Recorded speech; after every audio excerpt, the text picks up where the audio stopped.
அஸ்ஸலாமு அலைக்கும் ரஹ்மத்துல்லாஹி வபரகாத்தஹு. அல்ஹம்துலில்லாஹ். எல்லா புகழும் அல்லாஹ் ஒருவனுக்கே உரித்தாக்கட்டும்.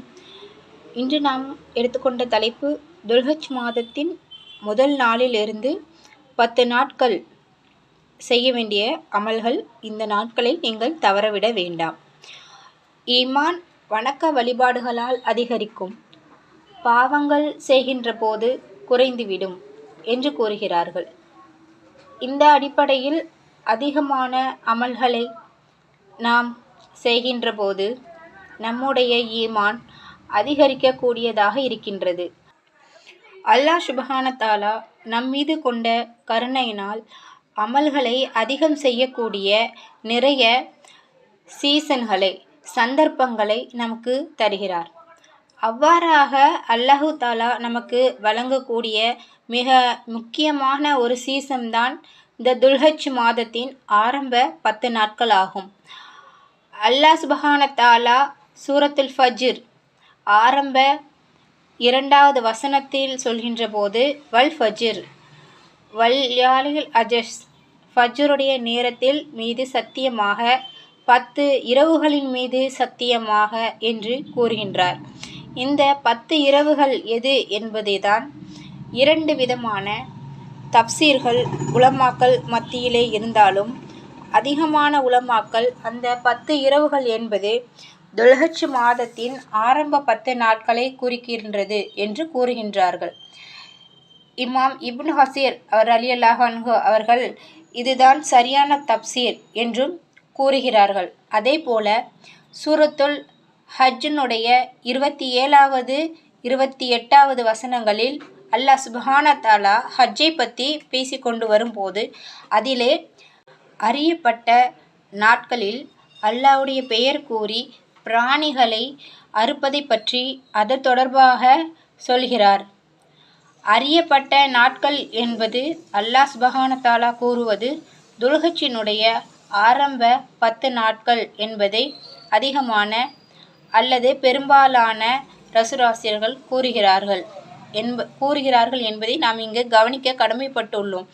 இந்த 2 வசனங்களும் என் அன்புக்குரியவர்களே துல்ஹஜ் மாதத்தின் ஆரம்ப 10 நாட்களுடைய சிறப்பை நமக்கு உணர்த்தக்கூடியதாக இருக்கின்றது. கண்மணி நாயகம் ஸல்லல்லாஹு அலைஹி வஸல்லம் அவர்கள் இந்த ஆரம்ப 10 நாட்கள் துல்ஹஜ்ஜினுடைய ஆரம்ப 10 நாட்களை சிறப்புகளை பற்றி சொல்லும்போது முஸ்னதுல் பஸார் என்ற தொகுப்பிலே பதியப்பட்டுள்ளது. ஷஹிஹுல்லா ரஹ்மத்துல்லா சஹீஹ் அவர் ஆதாரமான ஹதீஸ் என்று கூறுகின்றார். இந்த பூமியிலேயே இருக்கக்கூடிய நாட்களிலேயே மிகவும் சிறந்த நாட்கள் துல்ஹஜ்ஜினுடைய ஆரம்ப 10 நாட்கள் என்று அவர் கூறுகின்றார். இந்த ஆரம்ப 10 நாட்களும் மிகவும் சிறப்பு வாய்ந்த நாட்களாக நமக்கு இருக்கின்றது. இதனுடைய சிறப்பை இன்னும் அதிகரிக்க செய்யக்கூடியதாக இந்த ஆரம்ப 10 நாட்களை இஸ்லாத்தின் 50 கடமைகளில் ஒன்றாக ஹஜ் நிறைவேற்றப்படுகிறது. குறிப்பாக துல்ஹஜ் பிறை 8லே ஹாஜிகள் ஹஜ்ஜுக்காக வேண்டி இஹ்ராம் அணிந்து மினாவுக்கு செல்வார்கள். அன்றிலிருந்து ஹஜ் கடமை ஆரம்பமாகின்றது. அதேபோன்று இந்த ஆரம்ப 10 நாட்களில்தான் அரஃபா நாளும் இருக்கின்றது, பிறை 9. இந்த அரஃபா நாளை பொறுத்தவரை அன்புள்ள சகோதர சகோதரிகளே, மிகவும் சிறந்த நாளாகவும் முக்கியத்துவம் மிகுந்த நாளாகவும் இது காணப்படுகின்றது. அந்த அரஃபாவுடைய நாளில்தான் ஹாஜிகள் எல்லோருமே ஒன்று கூடி அரபாவில் ஒன்று சேர்கிறார்கள். கண்மணி நாயகம் ஸல்லல்லாஹு அலைஹி வஸல்லம் அவர்கள் சொன்னார்கள், அல் ஹஜ் அரஃபா, ஹஜ் என்றால் அது அரஃபா தான் என்றார்கள். ஏனைய இடங்களில் தங்குவதை தவறிவிட்டால் அதற்கு பரிகாரம் செய்வதை அதை நிறைவு செய்து கொள்ளலாம். ஆனால் அரஃபாவில் ஒருவரால் தங்க முடியாமல் போனால் அவருடைய ஹஜ் நிறைவேற மாட்டாது என்பதை ஏகோகித்த முடிவாக இருக்கிறது. அரஃபா என்பது ஒரு முக்கியமான நாள். அந்த நாள் இந்த துல்ஹஜ்ஜில் ஆரம்ப 10 நாட்களுக்குள் வருகிறது. அதேபோன்று கண்மணி நாயகம் ஸல்லல்லாஹு அலைஹி வஸல்லம் அவர்கள் யௌமுல் நஹர் என்கின்ற 10வது நாள், துல்ஹஜ்ஜுடைய 10வது நாள் அறுத்து பலியிடக்கூடிய அந்த நாளை பற்றி சொல்கின்ற போது, நாட்களில் மிகவும் மகத்தான நாள் அறுத்து பலியிடுகின்ற அந்த 10வது நாள்தான் என்று கண்மணி நாயகம் ஸல்லல்லாஹு அலைஹி வஸல்லம் அவர்கள் சொல்லும்போது, இந்த ஹதீஸ் அபுதாவுத் என்ற ஹதீஸ் தொகுப்பிலிருந்து நாம் தெரிய முடிகிறது. இவ்வாறு துல்ஹஜ்ஜில் இருந்து ஆரம்ப 10 நாட்களும் மிகவும் சிறப்பு வாய்ந்த நாட்களாக இருக்கின்றது. எனவே இதிலிருந்து அமல் செய்வதை பொறுத்ததிலிருந்து அல்லாஹ்வுக்கு மிகவும் விருப்பமானதாகவும் இருக்கின்றது.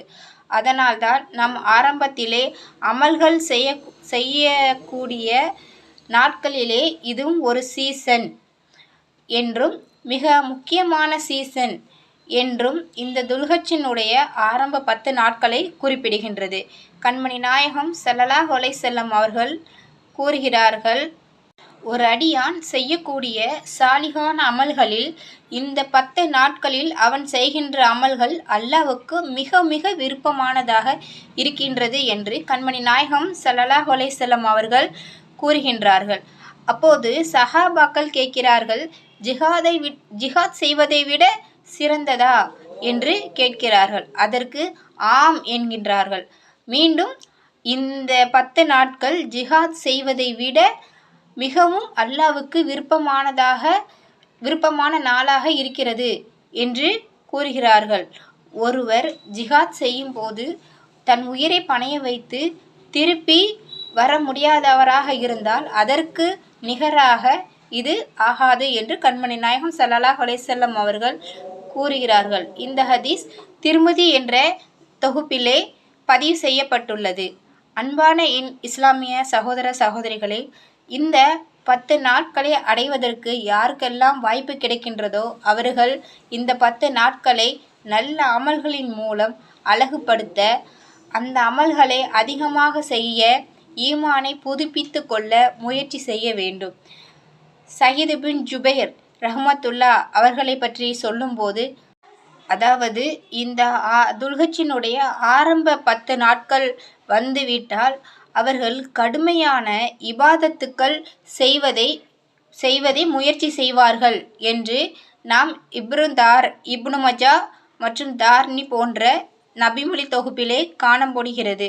ஆகவே நாமும் இந்த 10 நாட்களில் தொழுகையை ஜமாத்தோடு தொழுவதும், உரிய நேரத்தில் தொழுவது, சுன்னத்தான தொழுகைகளை தொழுது அதில் அதிகமாக கவனம் செலுத்துவது, அல் குர்ஆனை ஓதுவது, திக்ருகளை செய்வது, முடியுமானால் நோன்புகளை நோற்றுக்கொள்வது, இவ்வாறாக ஆரம்ப 10 நாட்களை முழுக்க முழுக்க இபாதத்திலே கழிப்பதை நாம் முயற்சி செய்ய வேண்டும்.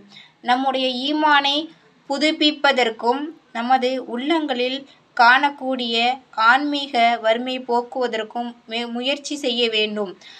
இவை அனைத்தையும் செய்வதற்கு எல்லாம் வல்ல ரஹ்மான் நம் அனைவருக்கும் தௌஃபீக் செய்வானாக.